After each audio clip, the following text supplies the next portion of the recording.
सुद्धा केलेली आहे। त्याचबरोबर आपली जी एजन्सी आहे त्यांनाही आपण कार्यान्वित केलेलं आहे।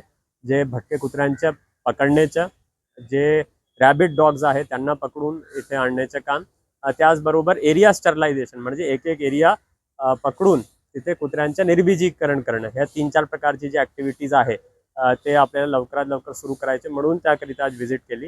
हे जे बांधकाम आहे दुरुस्तीच्या ते उद्या संध्याकाळपर्यंत पूर्ण होतील अशी अपेक्षा आहे अंतिम टप्प्यात असल्यामुळे। आणि परवापासून डॉक्टर्सची टीम, ऑपरेशनची टीम आणि इतर आपले जे कॅचिंग व्हेकल्स आहेत ते पण पूर्णपणे कार्यान्वित होऊन पूर्ण केडीएमसी एरियाला ते सुरू करणार आहे।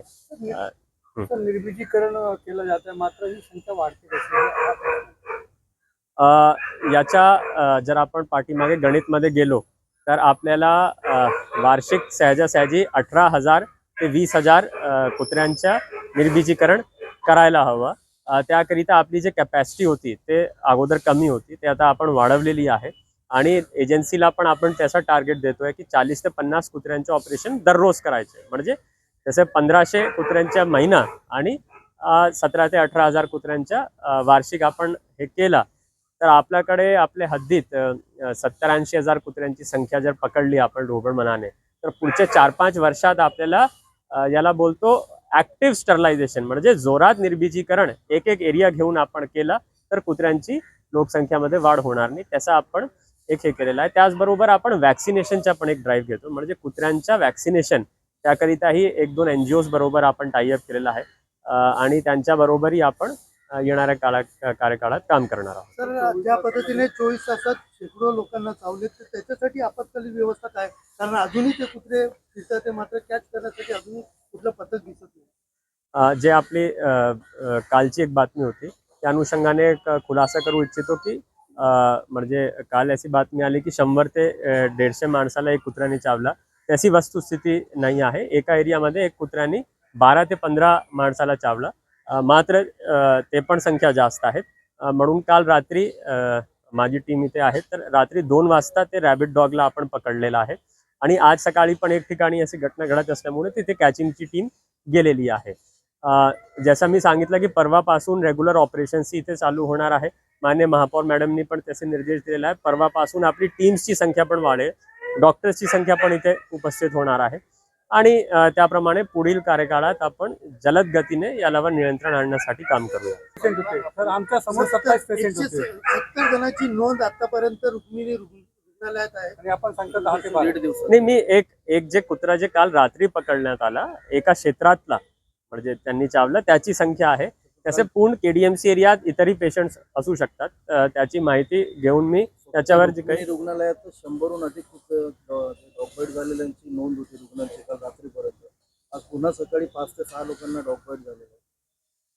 बरोबर आहे, कदाचित म्हणजे ते आकडा एकदा व्हेरीफाय करावा लागेल आणि त्याचा असेल तर 100% जे यंत्रणा आपल्याला ते उभारणी करावं लागेल आणि त्याकरिताच आम्ही हे बघायला आलो की हे सेंटर आपल्या दुपटीच्या क्षमतांनी लवकरात लवकर सुरू झालं पाहिजे आणि परवापासून ते आपण कार्यान्वित करूया। मोठ्या प्रमाणात आज जे केडीएमसी मध्ये भटक्या कुत्र्यांची जी संख्या वाढलेली आहे त्यासाठी तुम्ही बघू शकता की कमिशनर साहेब आणि नगरसेवक खुशबू चौधरी आलेले आहेत। आपण या सेंटरला व्हिजिट केले त्याच्यानंतर याचं काम आपण प्रगतीपथावर होतच आहे आणि ते उद्यापर्यंत आय थिंक सो होणार आहे, पूर्ण कंप्लीट होऊन जाईल। त्यानंतर आपण डॉक्टर्स वगैरे सगळे अवेलेबल करून त्यानंतर आपण त्यांचं निर्बीजीकरण करणार आहोत। पण जी लोकसंख्या वाढली आहे त्यासाठी मी स्ट्रिक्टली सरांशी माझं सकाळी बोलणं झालं की सर त्याच्यावरती आपल्याला काहीतरी निर्णय करावे लागतील आणि ते लवकरात लवकर वॅक्सिनेशन अजून उपलब्ध करून अजून आपली टीम वाढवून आपण ते जोमाने काम करून आणि हे जे चाललंय ते आज मीही बघते की खूप प्रमाणात मोठ्या प्रमाणात झालेलं घडलेलं आहे, त्यासाठी आपण नक्कीच मोठ्या प्रमाणात कारवाई करण्याचा प्रयत्न करू। एखादी घटना घडल्यानंतर प्रशासनाला जाग येते। आज देखील याआधी देखील अनेकदा निर्बीजीकरणाबाबत विषय झालेत, अनेकदा निर्बीजीकरणाबाबत आश्वासन दिले। आज एवढ्या मोठ्या प्रमाणात डॉगबाईट झाले त्यानंतर पुन्हा एकदा आपला पाहणी दौरा होतो, म्हणजे एखादी घटना घडल्यानंतर आपण प्रशासनाने घेतली जाते। नाही, असं काय नाही, आपले कंटिन्यू चालू असतात, पण जे डॉग्स आहेत आज जो कसे वाढते लोकसंख्या आम्ही थोडंसं त्याच्यावरती अभ्यासच करतो आहे। सरांशी माझं बोलणं झालं की सर खूप मोठ्या प्रमाणात वाढत आहेत तर आपण त्याच्यावरती कुठेतरी आळा घातला पाहिजे। असं नाही की प्रशासन करत नाही आहे, प्रत्येक ठिकाणी आपली टीम जाते आहे, पण आता हे जे जास्त वाढलं त्याच्यावर तुम्ही सरांशी बोलले की आपण अजून टीम वाढवूया आणि जे आपले संबंधित अधिकारी आहेत त्यांनाही सांगितलं की अजून टीम वाढवून अजून कॉन्ट्रॅक्ट जर घेता आला तर ते घेऊया आणि पुढे आपण अजून वर्क करूया त्याच्यावर. मॅडम चावलेले त्यानंतर नगरसेवकांनी खंत व्यक्त केली की आपत्कालीन सेवेसाठी अशा प्रकारची कुठली सुविधा नाहीये. अजून देखील कल्याण स्टेशन परिसरात बस स्टॉप परिसरात तो कुत्रा चावत जातोय, त्याला थांबल्यावर फोन केल्यावर देखील अधिकारी येत नाही.